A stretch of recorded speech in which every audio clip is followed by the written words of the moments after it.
Estamos aqui com mais um representante de uma grande solução de mobilidade que acabou de participar de um painel dentro do Parque da Mobilidade Urbana. E a conversa agora é mais sobre futuro do que sobre presente. O Parque da Mobilidade Urbana ele traz muita inovação. E a gente vai falar aqui de uma empresa que é extremamente inovadora. Estamos com o André Stein, presidente da IVE. Boa tarde, André, tudo bem? Boa tarde, como é que você está? Tudo ótimo, muito obrigado pela sua presença aqui, pela sua participação. Eu que agradeço. Eu queria que você falasse exatamente o que são os eVTOLs e que tipo de solução de mobilidade vocês estão planejando. Não é para agora, é para um cenário daqui a algum tempo. Eu queria que você esclarecesse um pouco isso também. Perfeito. O eVTOL é um novo tipo de aeronave, tá? eVTOL é a sigla em inglês para Electric Vertical Takeoff and Land. Veículos elétricos de pouso e decolagem vertical. Não é um helicóptero elétrico, não é um carro voador, como a gente muitas vezes ouve. É um novo tipo de aeronave. Por que ele é novo? O que ele traz de diferente? Ele usa a mobilidade elétrica para criar uma propulsão distribuída. Então, se você pensar num avião tradicional, ele é um tubo e uma asa há muitos anos.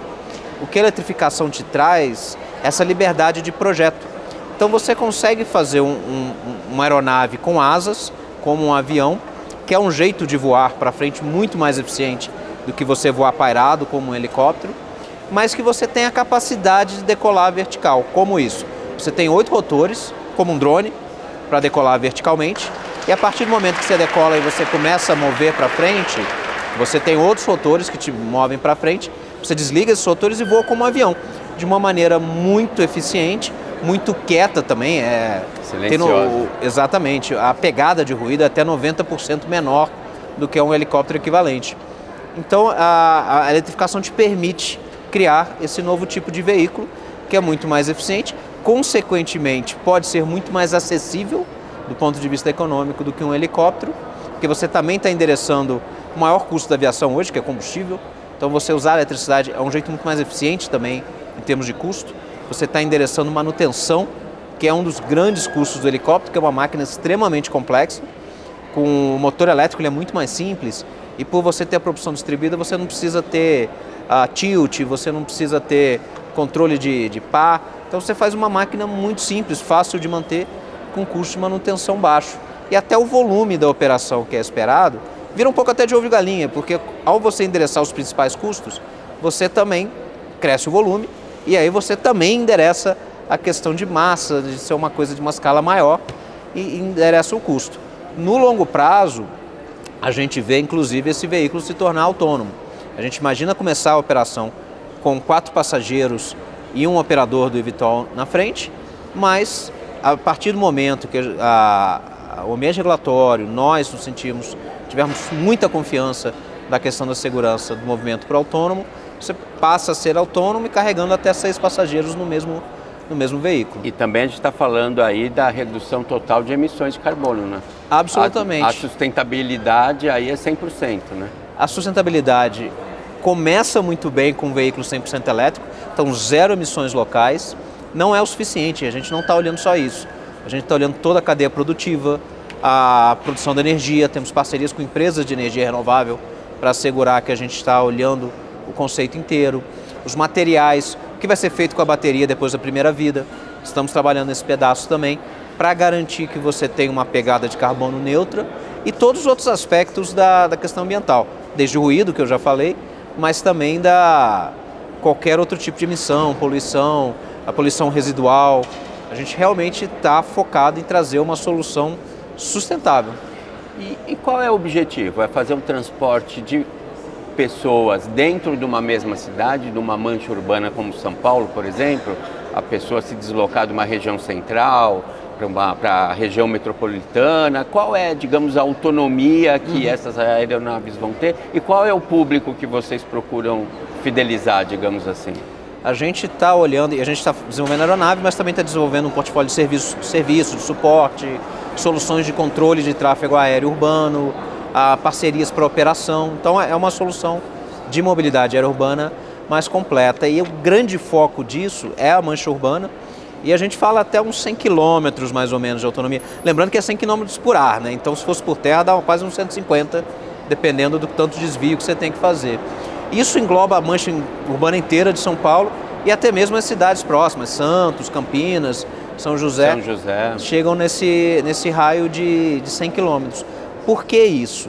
Porque focando nisso, que é onde está o maior uso, a gente vê o setor médio em torno de uns 30 quilômetros, na verdade, como setor típico de utilização, onde está a maioria dos usuários, e aí você garante um veículo otimizado para isso, com um custo mais acessível, com o uso da tecnologia existente, né? Quando a gente fala de bateria na aviação, ela ainda está muito incipiente para veículos muito maiores ou para distâncias maiores, ou você começa a adicionar muita complexidade para fazer isso e custo.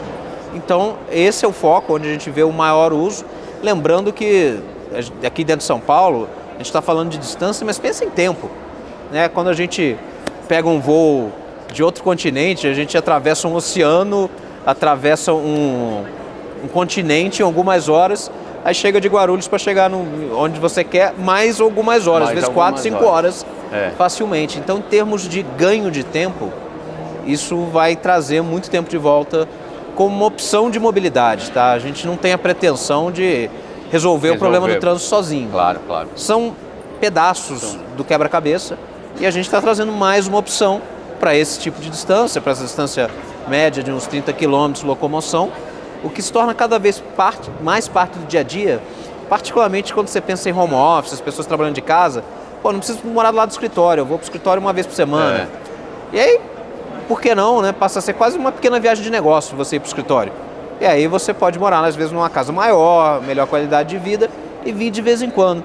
E aí faz mais sentido ainda a mobilidade aérea urbana. Vocês já fizeram alguma estimativa de custo em comparação, por exemplo, a um deslocamento de helicóptero? Existe uma conta na moeda de hoje, digamos assim? Sim, se você pensar no longo prazo em particular, já agregando a autonomia, você com um helicóptero comparável, você que é capaz de produzir esse volume de operações dentro de uma maneira segura, é um helicóptero um pouquinho maior, não é um desses helicópteros pequenos, você chega a ser 6 vezes mais barato por assento. E você fica já de saída muito próximo ao transporte terrestre, tá? Então, você tinha perguntado, inclusive, quem que é potencial usuário. Você é um potencial usuário, a gente quer acessar o maior número de usuários possíveis. Particularmente lembrando que não é algo que você vai usar todo dia necessariamente. Claro. Então é muito parecido, de certa maneira, com o benefício que a aviação comercial trouxe para a mobilidade. Hoje muitas vezes é mais barato pegar um avião do que pegar um ônibus para uma distância maior, mas a gente trazer esse tipo de benefício no sentido literal para mais próximo das pessoas com distâncias mais curtas. Em termos de tecnologia, essa tecnologia ela está sendo desenvolvida totalmente no Brasil? Existe alguma parceria? E quais são os profissionais? Porque toda vez que se muda, que se cria um novo modal, se cria uma outra necessidade de mão de obra, digamos assim, tanto de projeto, de engenharia, como propriamente um nível mais médio, digamos assim. Absolutamente. Então, esse movimento da mobilidade aérea elétrica é um movimento global, tá? Então, isso está acontecendo pelo mundo inteiro. Existem várias empresas desenvolvendo soluções de mobilidade aérea urbana em particular, de eVTOL também. Então, existem muitos projetos pelo mundo. Empresas desenvolvendo os pedaços da equação também, a parte de bateria, motorização elétrica, os aviônicos. Então, é um esforço global, tá? Muito similar, mais uma vez fazendo uma relação com a aviação, que acontece na aviação, que você tem, dentro de um produto aeronáutico, fornecedores do mundo inteiro. A mesma coisa acontece aqui. Nós estamos desenvolvendo a aeronave aqui no Brasil, principalmente, alavancando nessa grande parceria com a Embraer. Então, o corpo de engenheiros está aqui no Brasil, mas é um grande trabalho de integração, não só do ponto de vista tecnológico, mas das soluções. A gente tem um luxo de estar aqui no Brasil nesse sentido em relação ao ambiente regulatório, que para quem não sabe, a ANAC, o DSEC no Brasil são respeitados mundialmente. Então, os órgãos regulatórios aqui são muito fortes, muito sérios.